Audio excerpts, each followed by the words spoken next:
Sleep is a type of physical rest. So when we put all of our restorative kind of eggs in the sleep basket, we're in essence omitting all of these other types of rest that we need.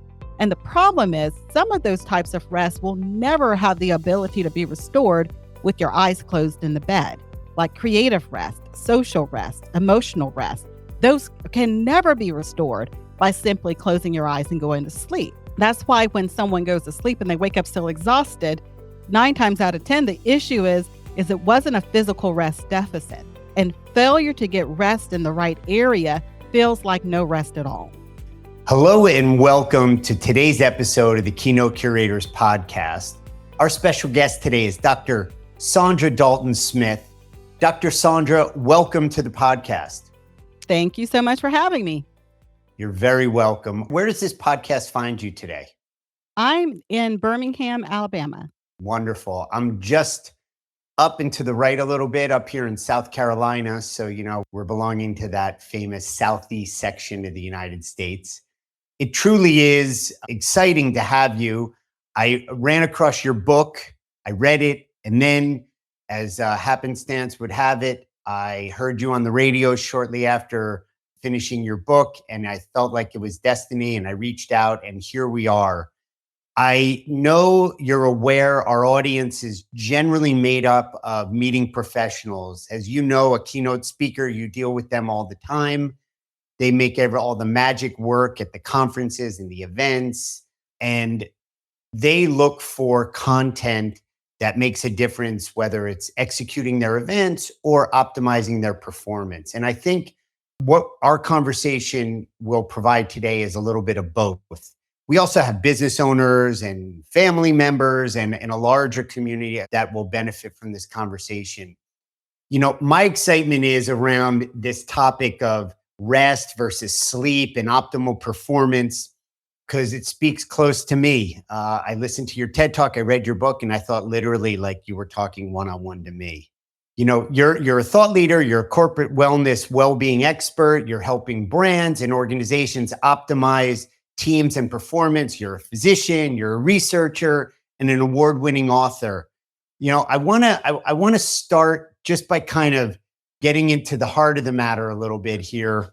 When you talk about stress, and stress at work and the effects of burnout, for those that are tuned in, I'm sure you've felt that at times in greater moments and in stronger feelings than other times.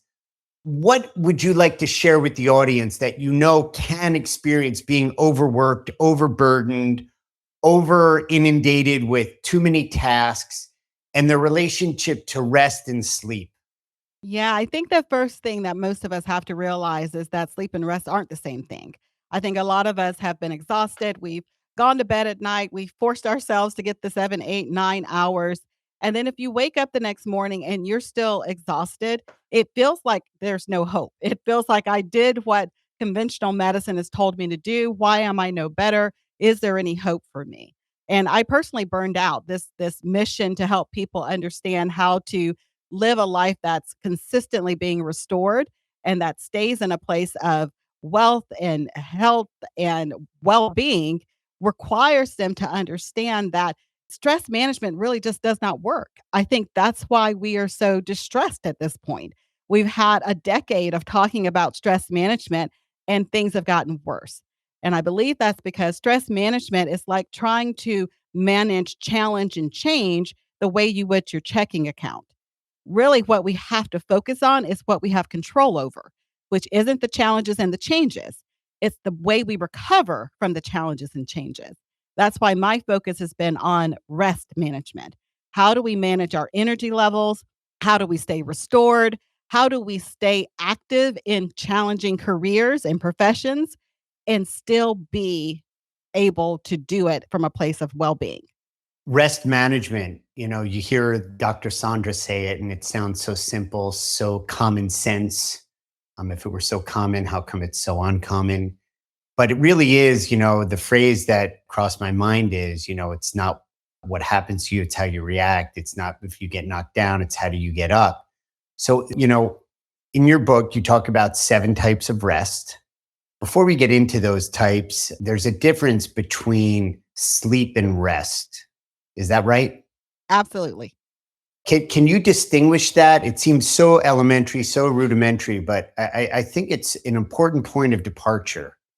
Yes, and it's probably easiest for me to describe it in describing the 7 types of rest because Okay. sleep is a type of rest, but it's not the same thing as rest. So, in our research, what we found is that there are 7 key areas of energy depletion that need to be restored. So, that's where the 7 types of rest came from. And so those 7 areas include physical, mental, spiritual, emotional, social, sensory, and creative. Well, sleep is a type of physical rest. But even within physical rest, we have 2 components. We have the passive component of physical rest, sleeping and napping, and then we have the active components of physical rest, which include all those other things that help your body feel relaxed. So things like massage therapy or using a foam roller to loosen up your muscles or stretching, all of those other things that are part of physical rest. So when we put all of our restorative kind of eggs in the sleep basket, we're in essence omitting all of these other types of rest that we need. And the problem is, some of those types of rest will never have the ability to be restored with your eyes closed in the bed, like creative rest, social rest, emotional rest. Those can never be restored by simply closing your eyes and going to sleep. That's why when someone goes to sleep and they wake up still exhausted, 9 times out of 10, the issue is it wasn't a physical rest deficit. And failure to get rest in the right area feels like no rest at all. And there's a myth about, somebody in the house woke up in the middle of the night and had a nightmare or was ill, and I had to attend to my child and I'm behind, so I'm going to make it up. Is that a myth? Yeah, you can't do a sleep marathon and catch up somewhere down the line. It Like it doesn't quite work like that. you can't refill the tank? Not like that. Yeah, and I think that's a great point because I think too often we think that we can do these small intensive chunks and that's gonna fix it. Right now, a lot of organizations and companies, there's a big push for employee retention and employee well-being. And so sometimes the thought is, well, they just need more PTO days or vacation days.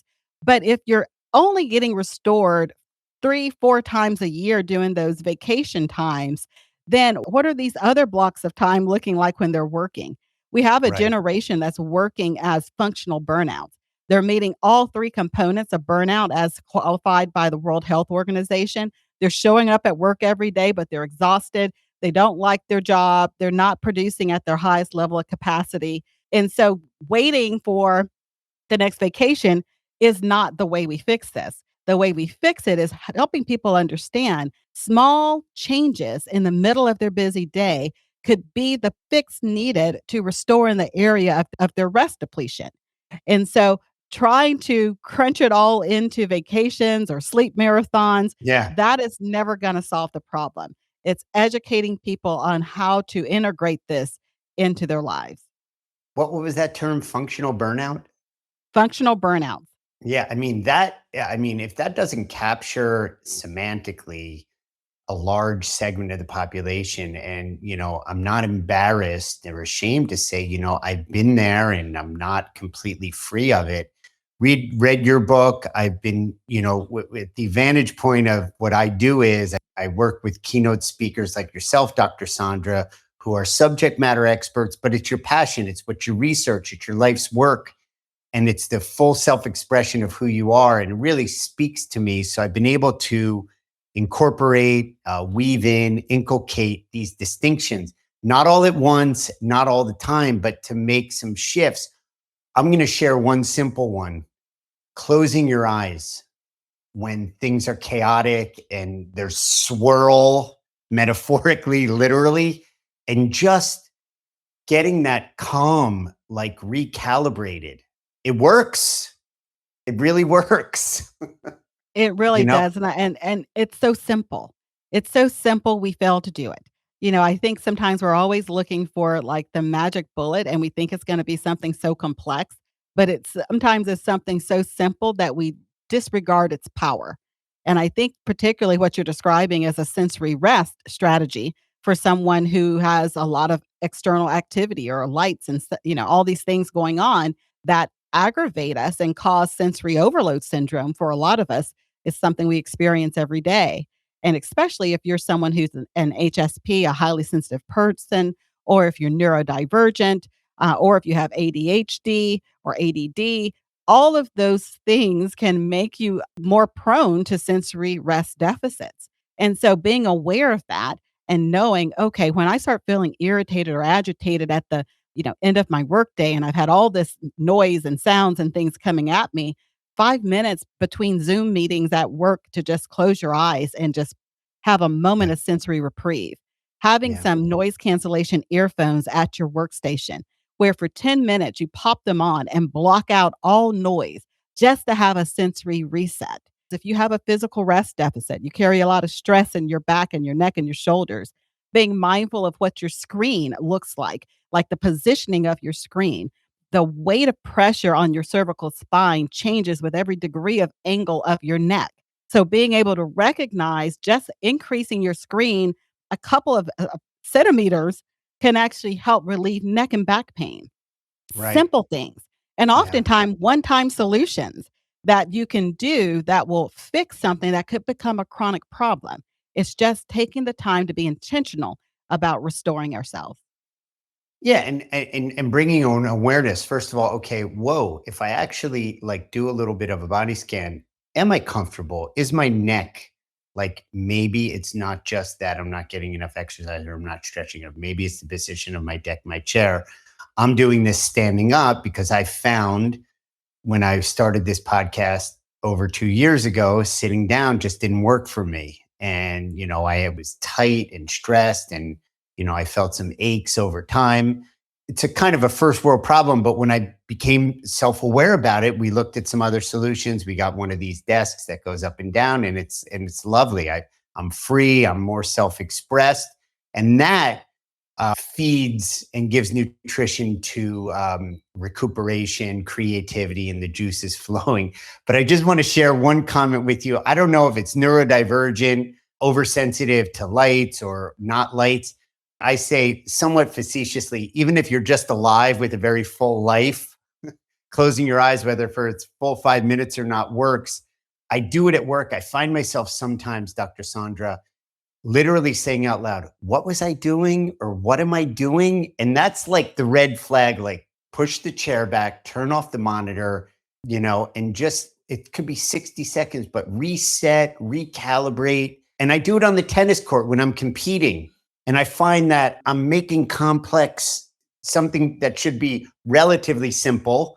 I'm trying to solve it like with, some huge complexity.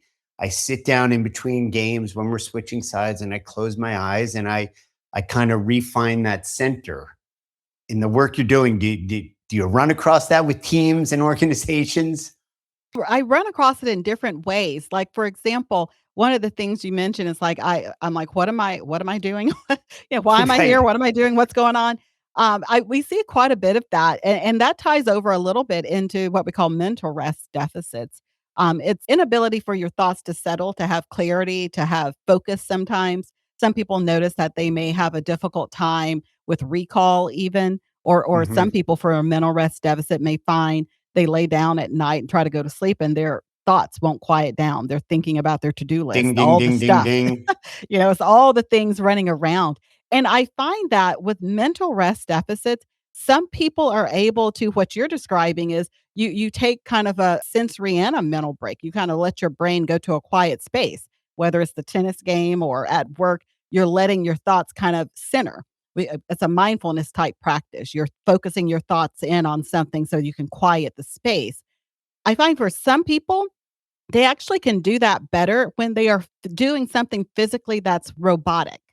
And by that, I mean, you'll find some people that say, when I jog, all of a sudden I feel so much better. I feel so well rested. Well, their body's not resting when they're jogging, obviously. What's typically resting during that time is their mind. They're practicing mindfulness without thinking about it. They're thinking about their breathing or their Right. cadence. So they Right. focus their attention down. Same with people who do heavy lifting. You're so focused on your breathing and the robotics that the mechanism you're doing that you actually practice mindfulness. So Yeah. I have a lot of people, particularly when I'm working with corporations, that'll say, I don't believe in meditation. I don't do meditation. You don't have to do it in the way that you're thinking. You don't have to sit around and do a mantra or anything like that. For you, mindfulness may come in one of these other ways, something like chopping wood. I have a lot of people who live out, Colorado and some of these other places, and they're like, when I'm chopping wood, I just feel so clear. Your brain went to a quiet place.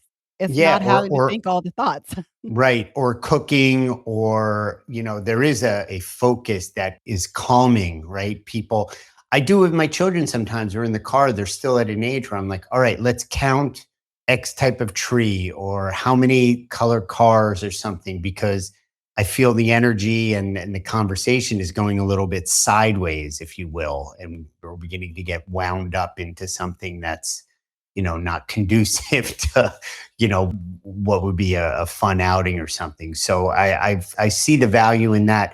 We have so much to get to. I want to repass the 7 rests. And as I understand it, it's physical, it's mental, it's emotional, spiritual, sensory, social, and creative. Where do you see combinations that are interesting for meeting professionals, let's say? And I'll give you an example. In your TED talk, you do the great example of when your teenager asks you for the car keys. And it was 2, you were like, there was the spiritual, I'm praying something doesn't happen.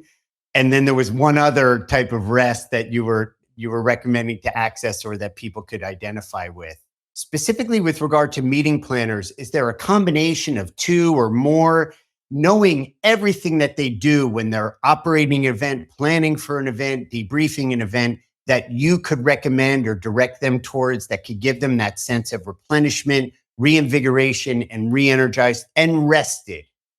Yeah. So the two that come to mind, the first is emotional rest. When you are in the process of doing an event, there's a lot of emotions that go into that, from anxiety over did you pick the right speaker to how are the attendees going to receive what's happening. And so emotional rest really gets to the core of having someone or some way of releasing that emotional tension, a way of expressing it that's authentic to you, whether that is having a trusted friend where you could have that conversation with, or another meeting planner who understands the process, or even having an emotional release through some type of creative expression. If you someone who likes to draw or who likes to play music, to have some way that you're releasing those emotions so that they don't continue to compound and cause an emotional rest deficit. And then the second one specifically is sensory rest, like we talked about. You're around a lot of people. There's the noise and the hum of the AV and people talking and the microphones and all of those things. And whether we're aware of it or not, sensory overwhelm tends to lead most of us to irritation, agitation, rage, or anger. So if you notice that your behavior kind of changes, your personality gets more irritable towards the end of an event, it could be because of a sensory rest deficit. And so taking a moment just to break away for 5 minutes, close your eyes and in your hotel room for a moment in between sessions, or put on some noise cancellation earphones just to get that sensory reprieve for a moment. Those are great. And you and I both are at events all the time throughout the year, different size events, and we work very closely with meeting professionals. And I think you really hit the bullseye there. I want to build upon that a little bit. Our society has this dependence, addiction, oversaturation with digital devices. All the platforms, social media, email, texting, WhatsApp, everything that comes along with us. It has an adverse effect. In addition, it's been an incredible expansion of society and productivity and what we've been able to accomplish. But the physical and the mental health, the anxiety, sleep, depression, etc. Share with us some of your thoughts, Dr. Saundra, on the relationship between social media, the digital devices, and our well-being. And do you think that social media is a friend or a foe? That's such a dangerous question for a speaker who's spoken for most of those organizations. So, Right. but my honest answer with all of that aside, I think social media has its place. I think it does a great job for reconnecting people. There are some people who are single, they don't have families, And the way they stay connected to people has been through social media. So I feel like in a way it has its benefits, but we have to understand how to use it in a healthy way. And I think that's where we have a problem. As you mentioned, my main concern with social media and really just with our devices in general is that most of us have too many notifications turned on our gadgets. And so we are getting little stress bombs pushed at us Mm, all day long. that's right. Everything from social media apps sending us notifications to weather to news. And the majority of us, we really only need to be notified if there's an actual phone call or if That's there's a right. text message, because those That's are the right. important things that would come through. So I'm not saying get rid of social media or any of those other apps, but turn the notifications off and then you choose when you want to go into those apps. Take back control of your own stress levels by not allowing the apps to push you little doses of cortisol and stress when they feel Right. like it. Yeah, I think that, social media, it can be a friend if done correctly. My, dare I say, naive hope is that the pendulum will swing back and there will be this kind of new paradigm or a different texture to the relationship where, you know, it's not addictive, or we're able to govern it a little bit better. And I think that, this generation that was born digital were somewhat moths to the light, or guinea pigs, if you will. And, if it's not technology and social media, it's something else. It was TV in the 50s and 60s. But that's my societal editorial, little with a little history thrown in. I want to talk about you as a keynote speaker. Your topics include embracing change, empowerment, communicating effectively, preventing burnout, harmony between work and life, and overcoming any type of challenges. We've talked about the burnout prevention, work life harmony, because that is so important for our listeners and really anybody, I would think. The meeting professional who is at the event, and we talked about methods and which rests to access to get that sense of being replenished and reinvigorated. What are your thoughts between, I was listening to a recent podcast by Sunil Gupta, and he talked about finding harmony between, the two areas of work and life, and knowing that that balance may never actually exist. You alluded to it earlier in the podcast, but could you expand? What are your thoughts on that? Yeah, I agree. I don't believe that there's necessarily the word that I don't like is the word of work-life balance. I don't think any of us really want to have our work and our life kind of teeter-tottering on 2 different scales to see which goes up and which goes down. We Hmm. want more of an integration. So work-life integration is primarily the way that I approach that. And when something's integrated properly, there is a harmony that occurs. There is a natural ebb and flow where both are sustained and both thrive. And that's what we really want within our businesses. That's what we really want within our own personal lives.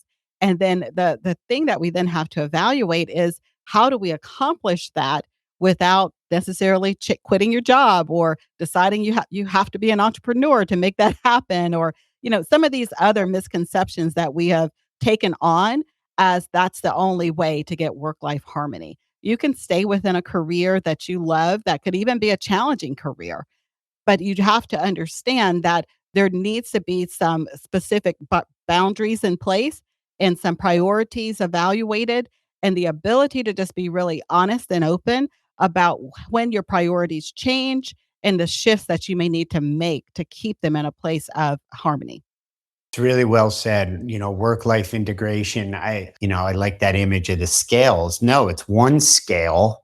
How is it all integrated? And I think the results speak louder than words. Are you having rich relationships? Are you producing in your work what you need and want for your family, for your life, what your aspirations, ambitions, goals are? And are you expressed in other realms that are important to you? Adventure, creativity, whatever expression that is. So I love that. I don't know if I'm putting the accurate words to it, but I love that work life integration versus balance. Yeah, and that brings up a point regarding, one of the types of rest that so many people, when they hear about it, they're like, I've never thought about it like that. You mentioned innovation and creativity, and creative rest was one that we have just seen a lot of companies resonate with because I Mm, think creativity and innovation, and even as a meeting planner, you have to come up with new themes and new yeah, ideas and, yeah, all of these things.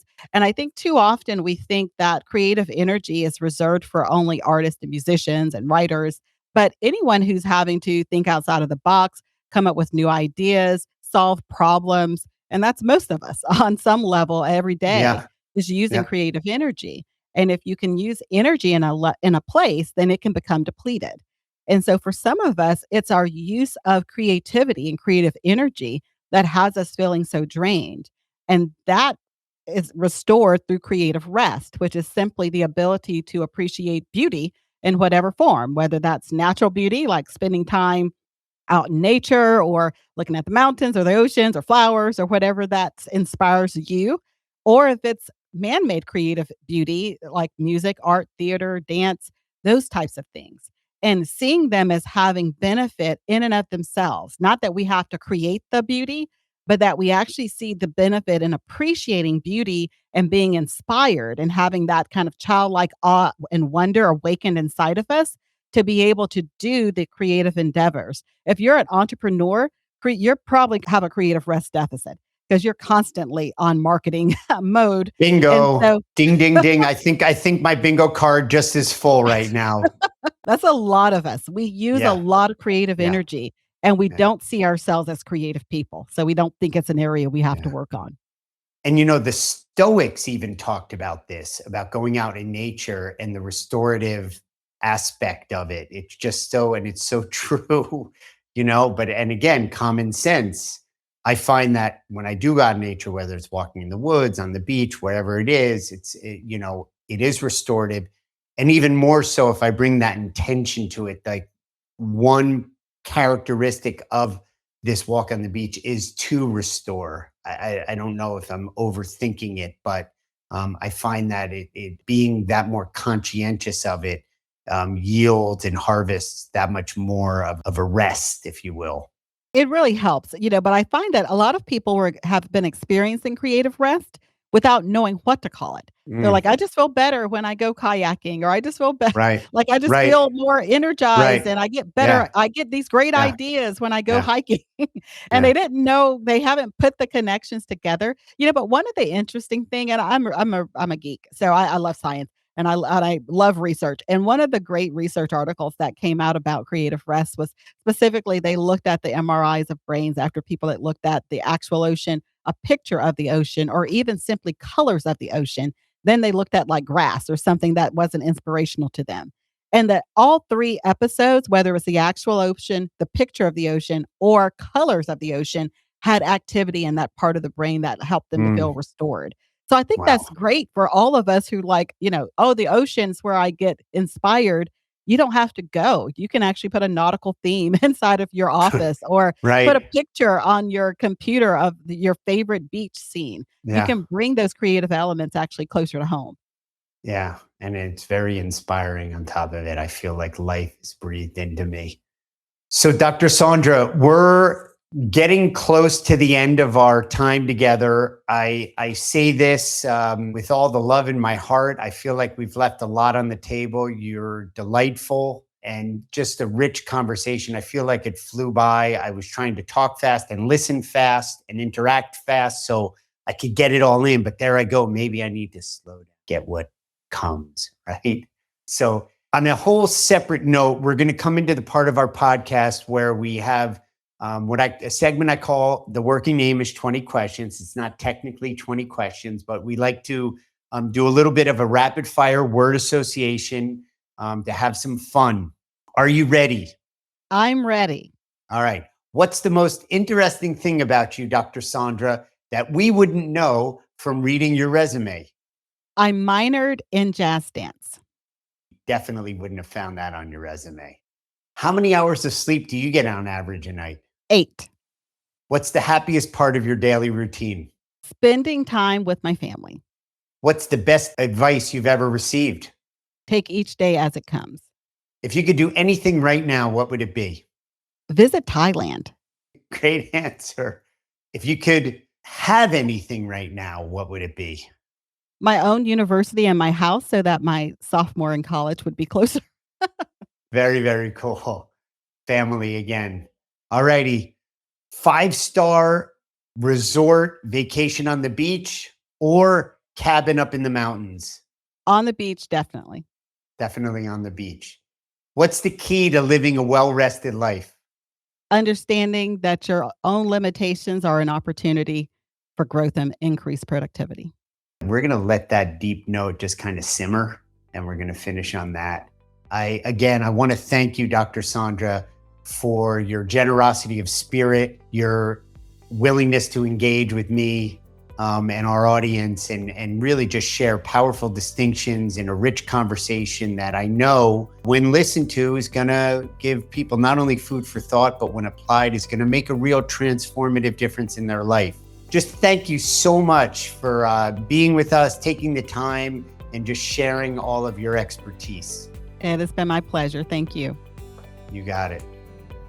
Thanks for spending time with us today. If you enjoyed this video, like and subscribe to our content.